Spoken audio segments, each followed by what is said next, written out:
Sports now with match day 2 of the 2023 African Cup of Nations beginning on Thursday. Nigeria will hope to better their chances of progressing past Group A by defeating host Cote d'Ivoire.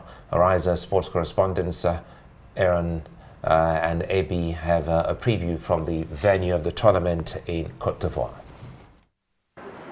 The Super Eagles go into the second round of matches from Group A with the hope of lifting the spirit of Nigerians as they disappointed them with that 1-1 draw against Equatorial Guinea.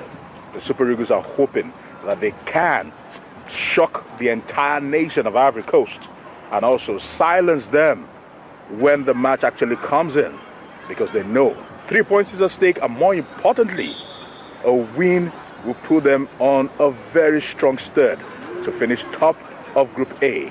I am Aaron Akirojola alongside my colleague AB Yomo here for Arise News live at the Super Eagles camp as the Super Eagles put finishing touches to what will be a very, very tense preparation for the game against Ivory Coast. AB, we can see the players just right behind us, and at the moment, can you just probably imagine what will be going through their mind after that particular draw against Equatorial Guinea?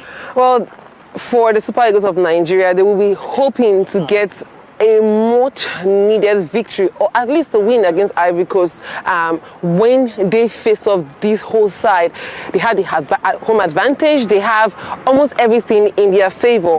But there's something about football, when you have the dexterity, when you have the mindset, when you have the thoughts to actually triumph over any obstacle, I think they can achieve it. The Super Eagles have the players. They have, if they put in the mentality, I think they can definitely get a victory over Cote d'Ivoire. They can get the victory over Cote d'Ivoire. What is this worst case scenario? Because I look at this particular Group A. A lot of permutations. It's unfortunate we're back to the drawing board. It's unfortunate we are going to be punching the calculators once again.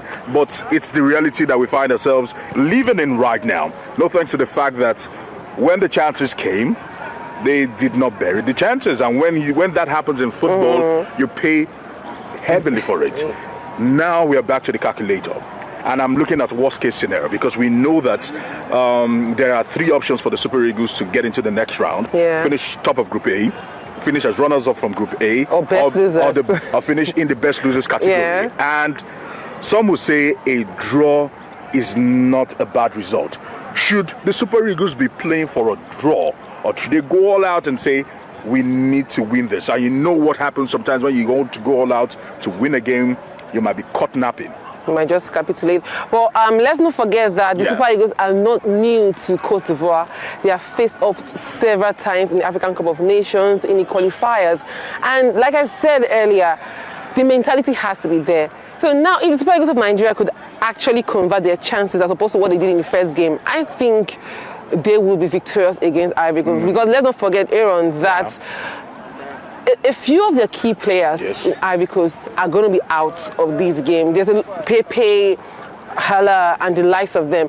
If the Super Eagles can actually nip it in the board, every goal they get, just be all out, I think they can get a victory. Now, you've just mentioned injuries for the Elephants of Ivory Coast. The Super Eagles are also being caused by quite a number of injuries, because you look at that and the list keeps going on. I would like you to comment on Sadiq Umar's peculiar situation. And not just that alone, of course, we have the likes of Wilfred Ndonye, and the biggest scare from Nigeria's man of the moment, Al-Hassan Yusuf, going into that particular game. Do you think the Super Eagles will be weighed down by injuries? Let's get to hear from you concerning these injuries and what you think would happen. Well, there's been a lot of injuries, not just in Super Eagles, but across Africa. And so many might link it up to the number of goals they've played leading up to this Afcon. Well, there's a lot of fixtures. But now, for the African Cup of Nations, Nigeria, notwithstanding the injuries, needs to put up their best performance. So Al-Hassan used to do that. He did not let the fact that his shoes are very heavy to feel. We know what he has accomplished with Super Eagles and what he can offer. Now, he was able to make his debut in a competitive game a very big one. So I think if every player plays with that mindset of Al-Hassan Yusuf, of Ademola Lookman, why not? Now, injuries happen. They are meant to happen. Countries have injuries, clubs have injuries, but it is how far you can go. And now, talking about Sadiq Umar's issue, it's a lot. It's a lot now. I'm interested to hear that. Yeah, because Aaron, you ask yourself. It's funny how things have actually played out. You ask yourself, you say, who is deceiving Nigerians? Is it the coach? Is it the NFF's media team? Is it the player? Is it the rest of that team? Okay. Because a lot of things do not add up. There's a lot of stories from the club, from the NFF and all of that. And you begin to wonder if a player says, I'm injured, but it's something that could I could get better in 2-3 days. Why send him home?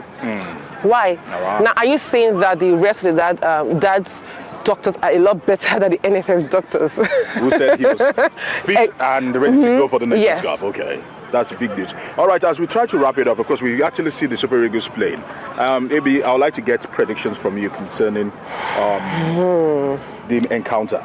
Nigeria against Ivory Coast. We know home advantage will play heavily because this particular ticket is a high-stakes ticket at the moment because everyone seems to be scrambling for a piece of action. You know the funny thing? The funny thing is that Nigeria plays Ivory Coast and Equatorial Guinea also plays Guinea-Bissau. Now, I know a lot of eyes are on the Nigeria and Ivory Coast game, but a lot of eyes will also be on the Guinea-Bissau and Equatorial Guinea's game because that game could actually mean a lot to the fate of Nigeria. Now, if they draw, if they lose, it will affect Nigeria gravely.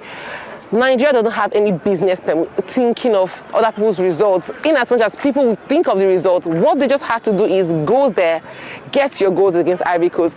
Don't care about the elephants. Just get your goals, get your 3 points or at least a point and get the most needed victory because this tournament has taught us that there's no small team anymore in the African Cup of Nations.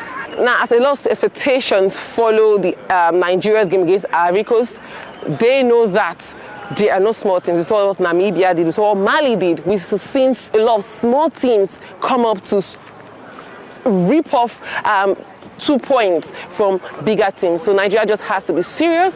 Nigeria has to know that this is a do or die. It's like a final before the final. And why does Nigeria not just make Nigerians at home happy by getting the maximum 3 points and not just settling for a draw, but to get the maximum 3 points? But we'll see how that pans out when Nigeria face off against Ivory Coast.